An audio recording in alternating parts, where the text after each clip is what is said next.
afternoon, everyone.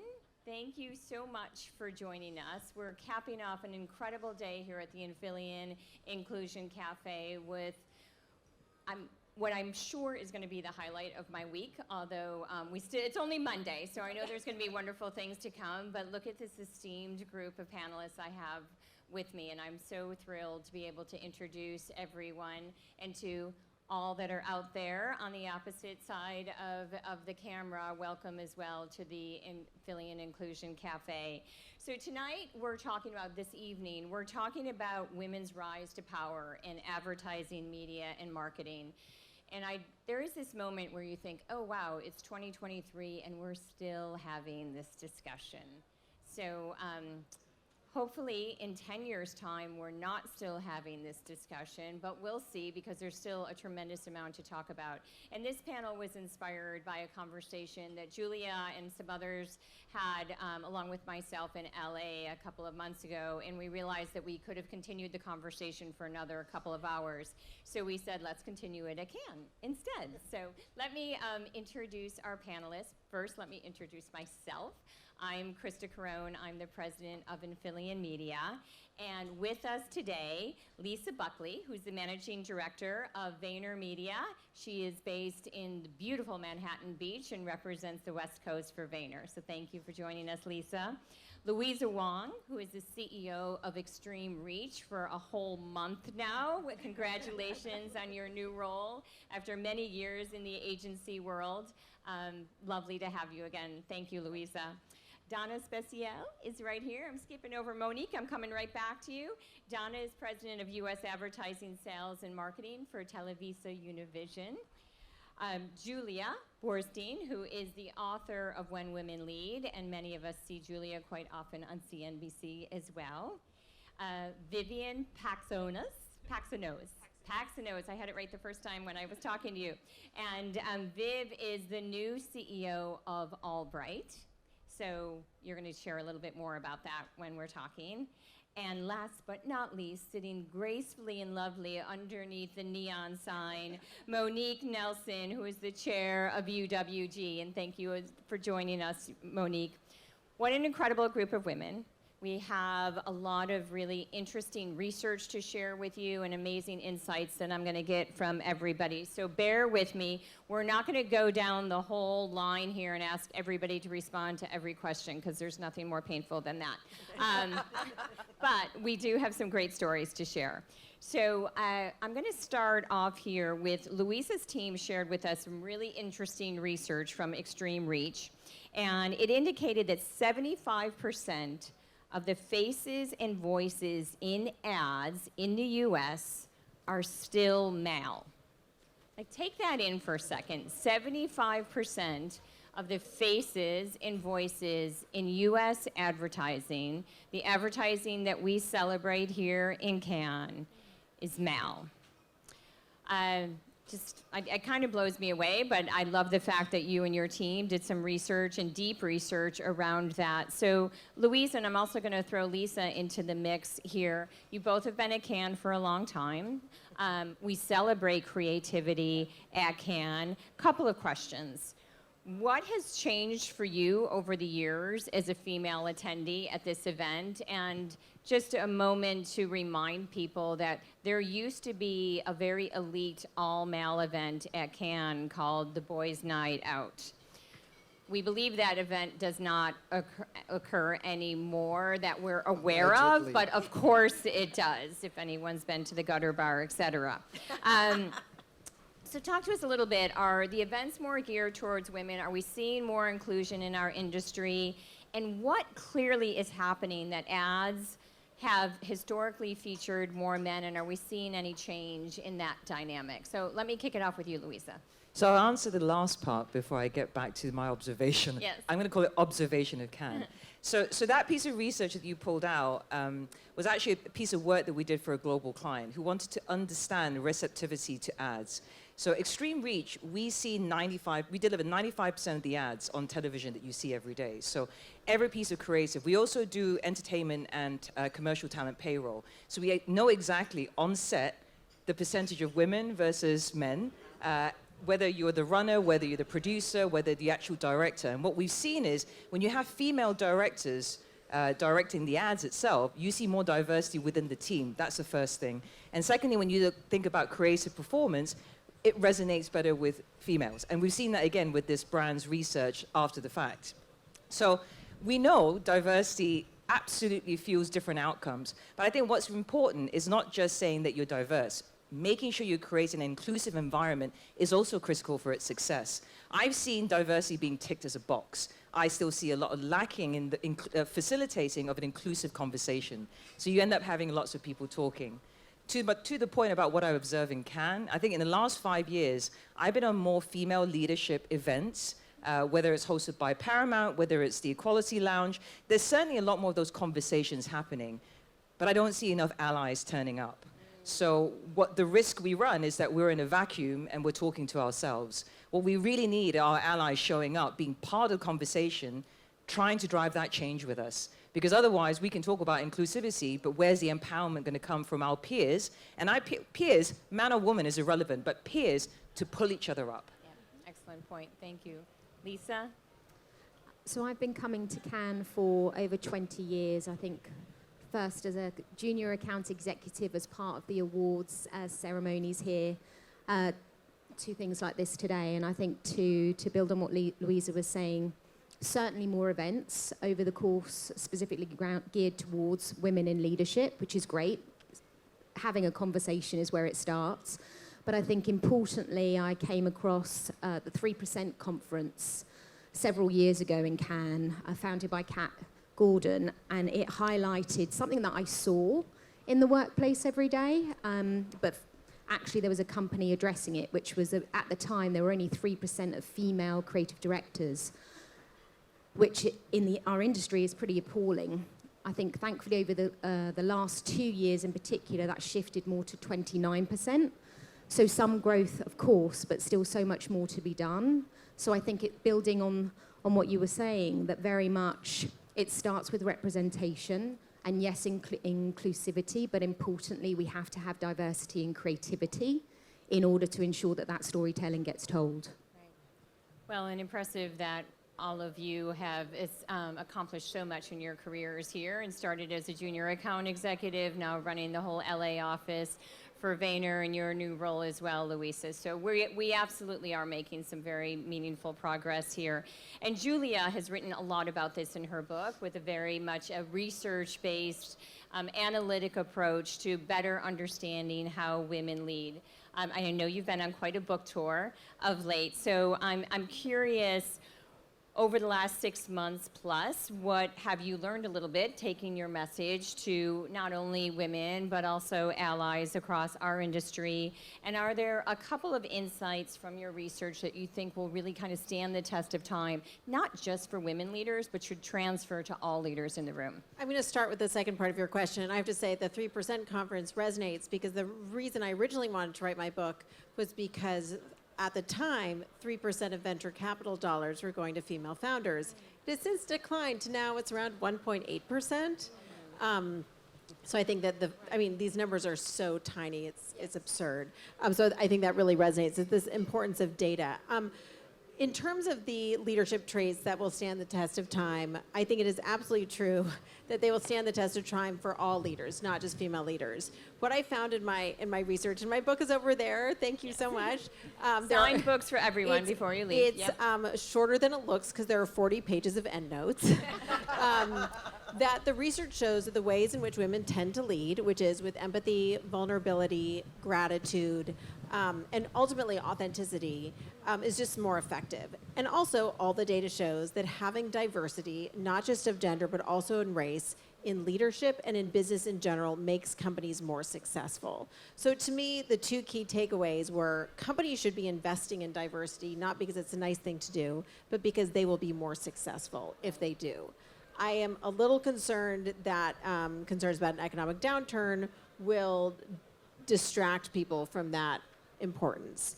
But I do think that coming out of the pandemic and in this weird new phase we're in, with a big push for some people to have more work flexibility, and also the rise of these younger workers has really shown a spotlight on the importance of leaders to be empathetic, to communicate clearly and with vulnerability, and to lead the way that women typically lead. And so I think that you cannot be a male leader right now and not try to learn from these skills and strengths that women have always been demonstrating, and frankly that have been undervalued because it is women who tend to lead these ways. So the data indicates that we should be optimistic that A, we will have more women and people of color in leadership because it would make sense financially. But I do think that's the question of sort of like, how do we make sure we're not just talking to each other?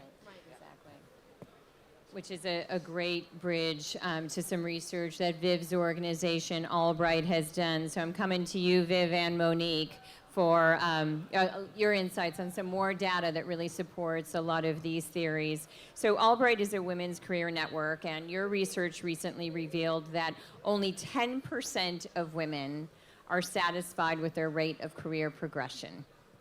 They say a lack of mentorship, role models, unrealistic expectations, and unconscious bias as the reasons behind their dissatisfaction.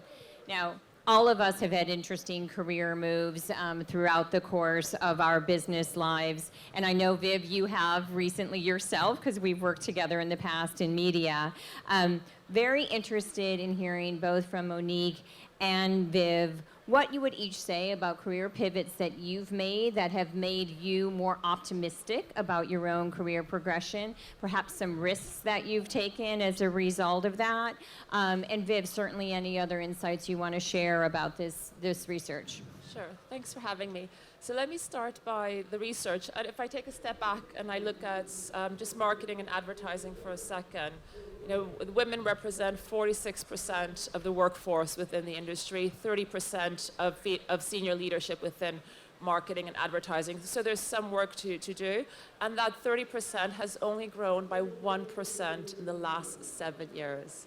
I mean, that is slow growth, right?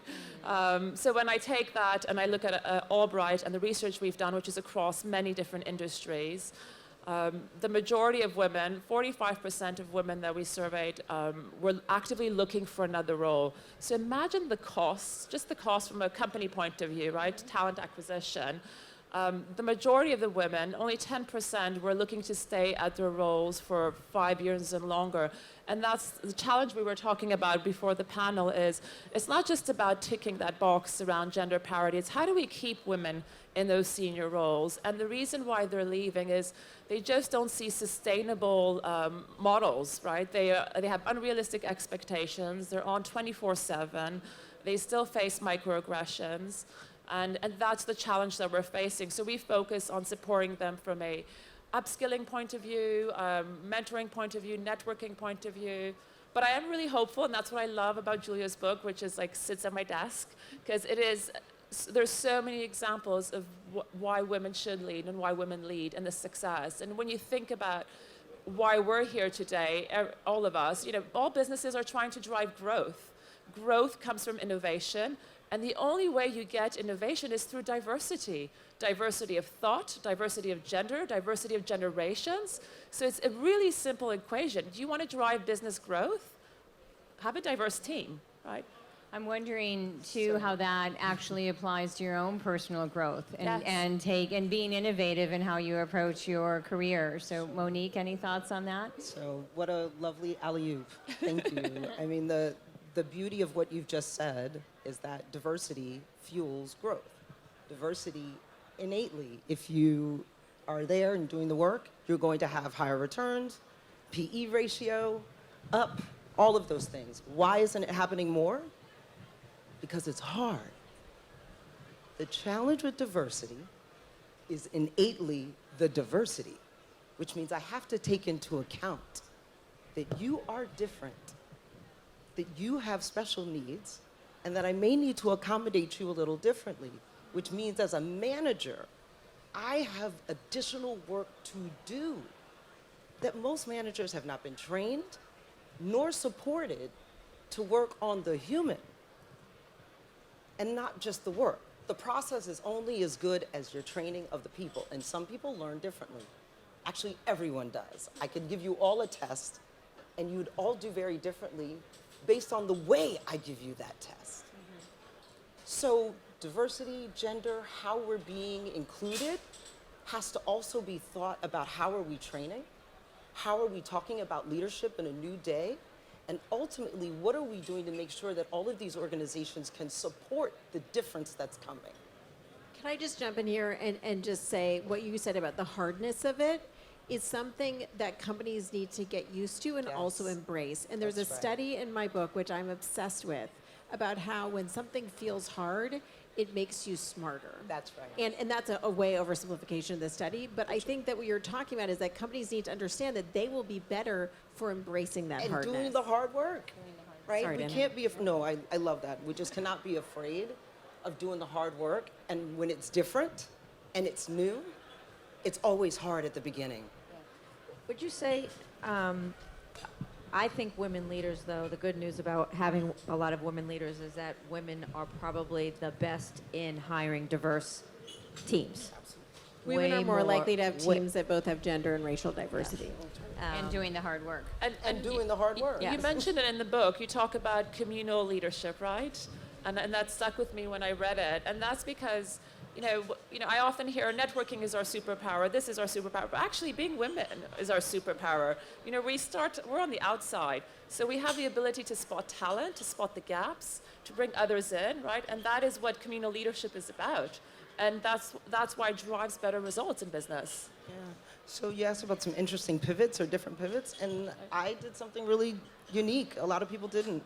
I bought my company, became the CEO, then got married, then had 2 kids. All backwards, according to a whole bunch of people. You created your own journey. But I wanted power. I wanted to be able to move the chess pieces, right? I wanted to be able to be accountable to everything that was happening in my world, and I felt I had more options at the top. So now my kids are 7 and 9, and I'm really happy I did. That's I want to pivot the discussion a bit to talk about the role of femininity in our careers, and it's something that Julia touches on in her book as well. If we were in a finance session right now and there were a lot of women on the panel, they might not be expressing their feminine side as much because they adapt more to the male culture that they've raised their careers in, if you will. I'd love some of your thoughts on and basically demonstrating your womanhood in your role and that being a woman is your superpower and not shying away from your femininity. I mean, you all look so exceptionally beautiful today, and I think it is an important part of showcasing the fact that there's nothing for us to hide from in being a woman in what are traditionally some all-male roles. I mean, I would love to shift the conversation to help men unlearn what they've learned and help them gain more feminine qualities, because I think that is a competitive advantage for male leaders, right? If men start to, and that's why the male allies is just really important. If we support men to unlearn what they've learned, to become more empathetic, to lead with intentionality and compassion, they'll make space for women to rise to the top. And I think that's a lot of the focus that we do when we work with our male allies at AllBright. I just want to jump in there, just talking about cultural biases. As a British Asian woman, I grew up with both like the British culture, but also the Asian culture. And in the Asian culture is keep your head down, don't be seen, speak when you get spoken to. I broke all of those rules, obviously. My mother would always remind me, be more feminine. And I used to question her, what do you mean by be more feminine? And I actually tried to distill that over the years. And in the end, my mother really couldn't explain it to me, but I decided that femininity to me was listening. That's it, listening.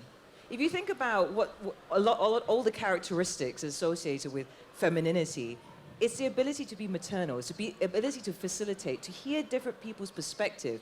We just spent 5 minutes talking about building exceptional teams that drive growth. Why? Because we listen. We listen and we facilitate. I would urge everybody to listen more and talk less. Not just to have more of these panels, have less of these panels and see more action. Hold more accountability, because we can still sit here and look at the numbers ticking by 1%, 0.5%. Why do we not see it in legislation? We see in other countries where they say, we expect to see a specific type of diversity in your businesses that you run. Why wouldn't you have that all over the world in a more consistent way? Drive that change from the top. Drive that change through government, and we'll start to see that bleed through corporate America. Donna, you think? Yeah, I was just thinking about something that you were saying. I talk to, I love career development and talking to my teams, whether it's men or women. And one of the aspects of that I watch a difference between men and women is that men do talk a lot. They like to talk about themselves, and they're always talking about all of their all the stuff that they've done, and how successful they've been, and I'm in sales, so when they do a deal, how they did it. And women just do the job, right? We just do it. That's just what we do. We take a path, we do it, we get our results, and we don't talk about it, which tends to actually be a negative, because then when promotion time comes, what happens is the male tends to get promoted more only because people know more about it, or they wrote that email stating what they did, and we women don't. So one of the things that I do a lot is really talking to women about talking about themselves. Again, listening, I think we do a great job listening. I think we should, but we need to really elevate the game and talk and boast. And it's okay, it's not about being cocky, but it's okay to talk about how we're doing and what our results are, because we tend to always take a step back. And I've been watching it. I think we're getting better, but there's so much more work to be done there. Women always lead with their competence, but you have to equally lead with their confidence, right? Yeah. Lisa? Yeah, I think I'd love to build on the conversation here, and I think, Julia, to the points that you were raising as well, that I think women and owning our power and our strengths are very, EQ driven as well. And I think the world shifted from a place of when you were in the workplace, it was the IQ, who's the smartest in the room, almost unspoken in so many ways. And those skills of empathy, collaboration, community, things I think that make women very nurturing by nature as well, that they've really come to fruition in the workplace, I think, over the course of the last several years. And that's playing out, and that's how I show up in the workplace too, by looking at culture and building community, because we all learn in very different ways. Everyone's on a different path in their journey of learning too, and making sure that at all levels and all disciplines that there is space each and every day beyond the work to get to know each other, to collaborate, to understand who they are as a human being, I think is important as well. And that's a strength, I think, that women can drive in the workplace every day. Great points. And that point around leading with empathy is actually a good bridge to something that Julie also talks about in her book. Women in the industry, we hear a lot about the glass cliffs. And this is situations where a company is in distress and they tap the female to come in and clean up a mess that potentially a male leader had left us. So would love to talk a little bit about these situations. Curious to know how real you think this phenomenon is, and if you do, whether you've been presented with opportunities that feel more like a cleanup situation. Did you say yes to them? Did you say no to them? Were you successful? Is this a positive or is this a negative? But it definitely plays out. Well, women do tend to outperform in glass cliff situations, but it's unfortunate that they are more likely to be given a CEO role when a company is in dire straits. It was interesting because at the end of last year, as we all remember, the economy was feeling very volatile and tenuous. There were a bunch of women appointed into CEO roles. Many of them started at the beginning of this year. And all of a sudden, the percentage of CEOs of the Fortune 500 who are women went from 8.5% to over 10%. And it happened to be during that 2-month period where the stock market was going crazy. Every company was in panic, and everyone was worried that we were going to plunge into a deep, deep, deep recession. And that's when women got appointed to that additional 2% of the CEO roles. So I think, luckily, the downturn has not been as bad as many had feared back then, but it will be interesting to see how this plays out. But I just think it's inevitable that until there are more women in positions of power, that situation is going to continue. And there's also some data that I find fascinating in the book about how the more underrepresented a group is, the more that group is going to be underestimated in a different scenario. So if you don't see a lot of female CEOs and you're a board member and you're like, well, there aren't that many of them. I've never seen a female CEO in the oil and gas space, so women must not be good at that. And that is the human instinct. It is not malicious. It is a human instinct, but it is incorrect. And so that is a bias that is perpetuated across any minority group. If I don't see a lot of people in that role, they must not be good at that role. And that must be unlearned by all of the business, like all of society, basically. So to that end, I was like a firefighter.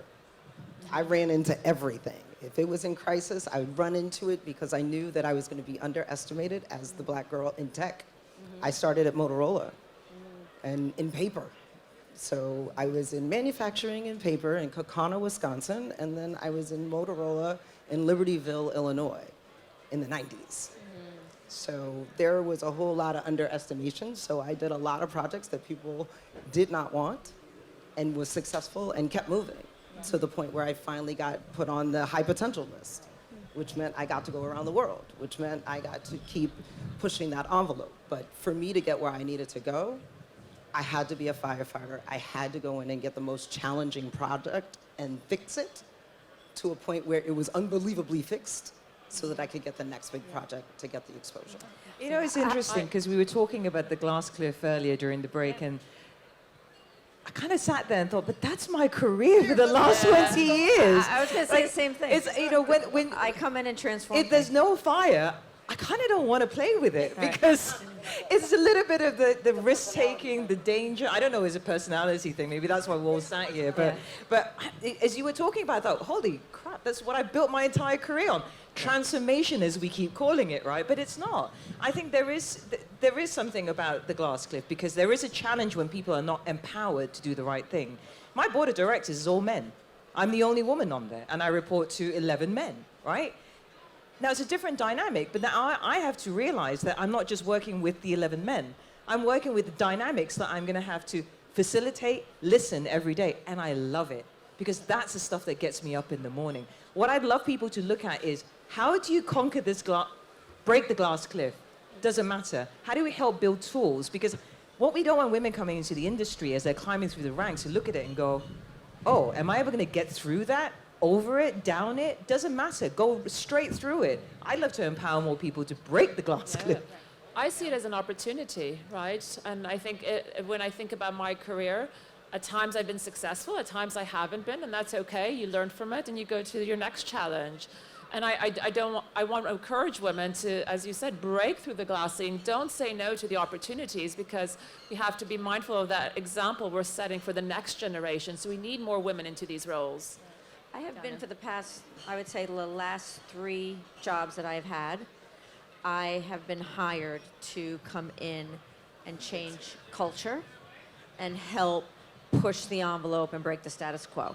It was agency side and 2 sales organizations. Personally, I think it's the individual. I mean, I think it tends to be, you know, again, I mean, I do think women, this is what we're good at, but I do think it's an opportunity and it is, you know, an individual and what they're good at. But that's what I do. I mean, I make career decisions based on me having a seat at the table, having a voice, being able to push it and help change the culture of the company. And having freedom to operate to be successful. Well, and I think we just want to be thoughtful around the glass cliff not necessarily being an intentionally bad situation, right? Because the glass cliff, in so many ways, is still a leadership lesson. I wish I could tell you you're going to take over a business even if it's doing well right now. Let's be clear. That won't be forever, right? You're going to hit a bad patch. You're going to hit a cliff of some kind. Now, whether you start there or it happens somewhere in your tenure, you're going to have a hard patch. So we're okay with coming in on, oh, it's already messed up? Okay, right? There's some, we can come into a FUBAR. Not everybody's ready to come into one. But let's be very clear, the skill set is necessary. So I know we're getting ready to wrap up, and I'm sure all of you mentor some young, high potential females in our industry. I'd love to just quickly go down the line here. Is there one piece of advice that you give to that young woman who comes in and says, what do I need to do to have the seat up on a panel like this? Lisa, do you have a go-to piece of advice or something, someone you read or listen to or watch that kind of inspires you and how you advise the next generation? Yeah, I think growing up in advertising, I've seen it all, different types of leaders, and one of the things that stuck with me today that I continue to pass on is, and it actually came from a female CEO of a British advertising agency, and she said, don't feel you ever have to compromise on who you are to be successful. Yeah. You'll see a lot of people that you're surrounded in the industry, having grown up with several male leaders and some female leaders. But it's the one thing that I thought, yes, because it's about authenticity. And that's the part that I encourage everyone to be who they are. Two, actually. One is actually just a business mantra that I have, which is what got you here won't get you there. Whatever that means to you, right, in the personal sense. And I forgot my second one. I'll come back to it later. Viv, we're coming back to Louisa. All right. I love a piece of advice that I had from Anne. She's a CMO of Pernod Ricard and a truly inspiring woman. And she says, back yourself, right? Really believe in yourself, because we all have gifts within us. And we have to believe in ourselves and back ourselves and just go for it, right? There's no rule book. She always talks about, she's like, I don't know what I'm doing. I'm figuring it out. So there is no rule book. So back yourself, because if you don't back yourself, others won't. So everyone has the potential to go after those leadership roles and really believe in yourself. One is always give yourself grace. Forgive yourself always. We're all gonna make a mistake. So be okay with that. And then, at the end of the day, everywhere you go, there you are. You're the only one that's accountable. I love be your authentic self. As you grow in your career, stay true to who you are at every level as you grow, because some individuals tend to change as they grow through the ladder. So be your authentic self. And then I always state that your reputation is everything that you have. And that's the one thing that you can control. Julia? I love all this advice so much. The advice that I give to women now that I wish someone had told me was when I was coming up through the ranks as a young journalist in the early 2000s, me and all my female cohort were told that you just had to push forward. Like, yes, all the deck was stacked against you. Yes, it was going to be hard. Yes, statistically, the success was going to be really challenging. And just to ignore all the hard stuff and just push forward. And now I really believe that people should understand their obstacles. And yeah, we're in the minority because we're here. And in those situations, don't just be like, oh, and we're good, we're moving forward. Talk about the obstacles, be explicit about them, understand what they are, do your homework about the obstacles, and that will enable you to overcome them. And I didn't realize that. I was just like, put your head down, keep going. And I think if I had really engaged in some of the things that were unusually hard for young women, at the time, I think it would have helped me a lot faster to get over them. Christa, I did remember what it was now, sorry. Because I think it's really important. You can't have it all. You can't. Let's stop selling this, you can have it all. There are choices that you make with your success, with your career, with your family life. You can't have it all, but you can try to have a better balance. Sorry, I had to add that. It's so true. And I What's your often advice, reflect Christa? on... What's your advice? Yes, What's your yours? I often reflect on what somebody shared with me, and we've all heard it many times, that as you rise up in your career, make sure that you're pulling someone else along. And I think that we have to be accountable as leaders in our industry to make sure that the next generation is opting in, staying in the workforce, so they too are rising to positions of influence. And when we're successful in doing that, maybe in 10 years' time, we're not having this conversation, right? We're really talking about informing leadership across our whole industry, regardless of gender, regardless of race. We're just amazing, successful people. So thank you, ladies, for joining me, and I hope you have a wonderful Thank you. weekend. Thank you. Thank you.